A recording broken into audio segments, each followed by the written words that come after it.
Prepare na ako ng video ko para sa paliliparin ko yung mga young bird ko. Training to para sa south. Kailangan maaga pa lang na te-training na natin yung mga bird natin. Kaya ngayon pa lang ready na tayo para tumagal sila sa lipad. Kailangan natin bugawin. Kasi pag hindi natin binugaw na ito, wala.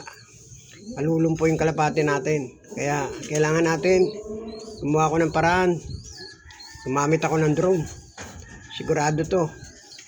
Para tumagal sila sa lipad. Malayo-layo yung south. Kaya kailangan ngayon pa lang, maaga pa lang, anuhin na natin, i-training na natin sila. Yan, ganitong ginagawa ko. Sa umaga, tuwing umaga yan.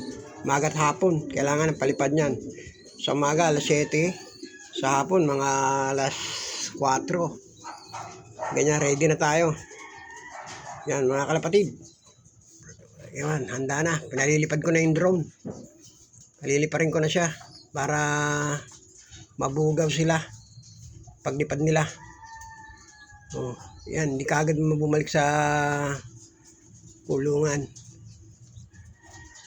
Yan, ready ko na. Medyo parang nahirapan pa yung mga kalapating lumipad dahil tinatamad pa eh. Pero okay na yun. Ito, bubuksan ko na yung ano nila. Mga trap. Yan. Ay, okay na oh. Ganda ng ginawa kong trap. Parang ano ah. Yan yung isang malaking kong kulungan. Yan, sige na. O yan na. Papaliparin ko na yung ano, yung drone. Ready ko na. Tapos na ito.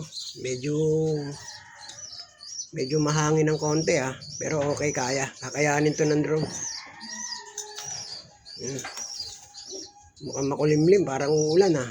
Sana hindi umulan. Dahil mahirapan yung drone natin na humabo sa kanila.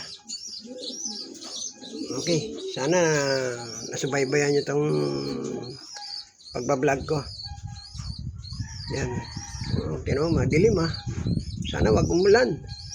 Oh, ang hirap niya pag umulan. Oh, tinan nyo oh. Tinan nyo paligid, madilim. Kawawa naman yung mga ibon natin. Oh, tinan nyo oh. Paano ba to? Pero okay lang, sige lang, tuloy lang ang laban.